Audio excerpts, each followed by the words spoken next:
ابو محمد کراچی سے پوچھتے ہیں کیا اسلامک بینکنگ کا سسٹم اتنا مضبوط ہے کہ وہ پوری ریاست کا نظام سنبھال سکتا ہے؟ جی، اب تو الحمدللہ جو اسلامی بینک کا نظام ہے یہ تو گلوبلی اور انٹرنیشنلی اس وقت مروج ہے اور مختلف ممالک میں یہ نافذ ہے، حتیٰ کہ یورپی ممالک میں بھی اور امریکہ میں بھی اور کینیڈا میں بھی اس کا رواج ہے، اور لوگ اپنے طور پر انگلینڈ وغیرہ میں تو باقاعدہ لائسنس ہے اسلامک بینکس، اور اس کے علاوہ جو یورپ امریکہ وغیرہ میں باقاعدہ شاید ایک آدھ ادارے ہیں جو اپنے طور پہ یہ کام کر رہے ہیں۔ تو میں سمجھتا ہوں کہ اس وقت طریقہ اتنا مضبوط ہے اور یہ نظام اتنا مضبوط ہے کہ پوری ملک کی معیشت کو اسلامی طریقوں میں ڈالنا اب اتنا دشوار نہیں رہا۔ یقیناً ایک یہ جسے کہتے ہیں کہ اپ ہل ٹاسک ہے، دشوار گزار راستہ ہے، گھاٹی ہے، اور اس میں یقیناً بہت محنت اور لگن اور ایک جسے کہتے ہیں نا کہ ایک جستجو کسی کیفیت ہوگی جب اس کو نافذ کرنے جائیں گے، لیکن یہ ضرور ہے کہ کیا جا سکتا ہے آج کی تاریخ میں بھی۔ اگر ہم چاہیں کہ ہم اس ریاست کو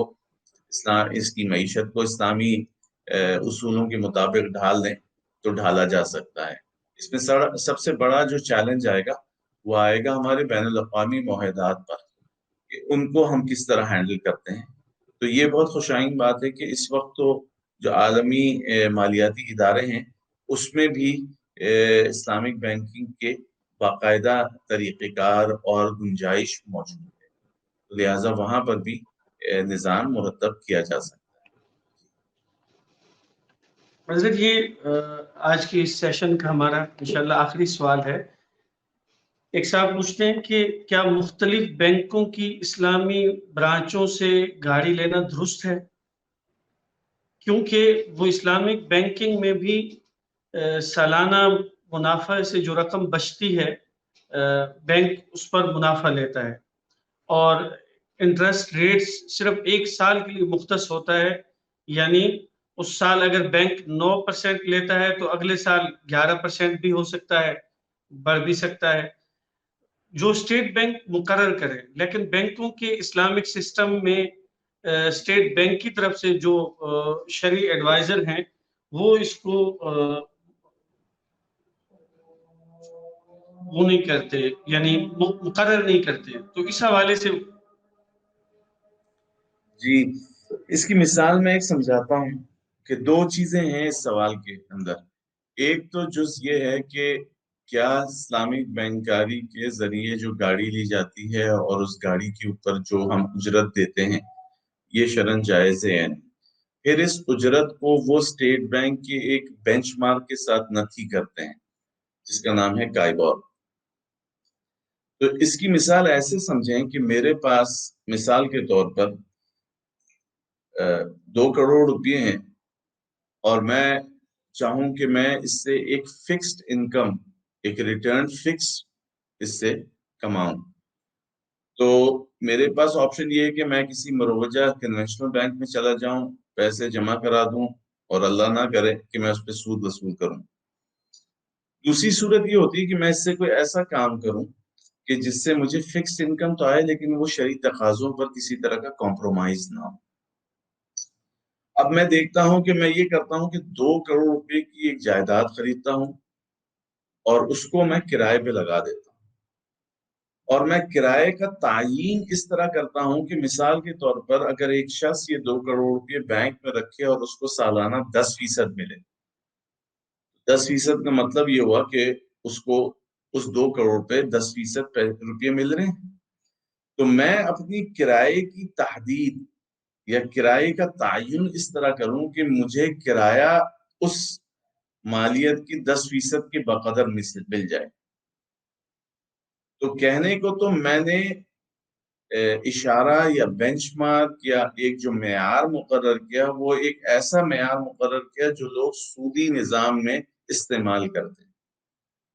لیکن میں نے اس معیار کو صرف بینچ مارکنگ کے لیے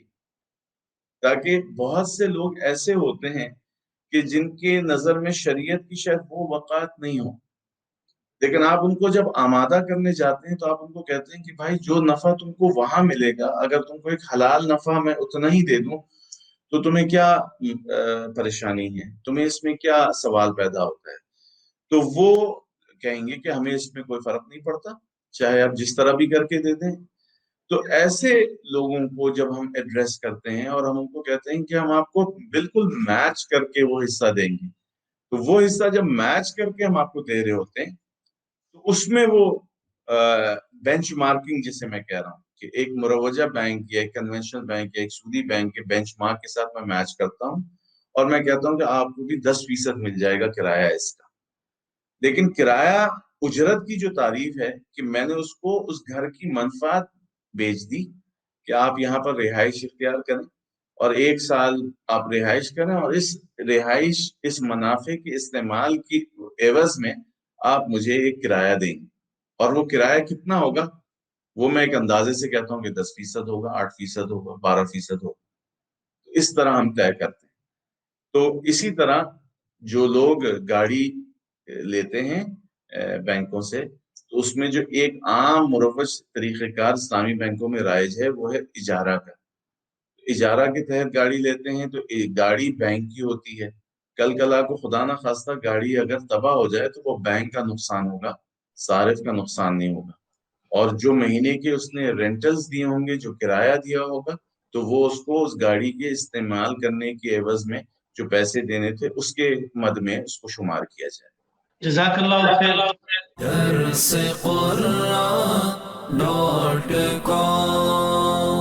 www.darsequran.com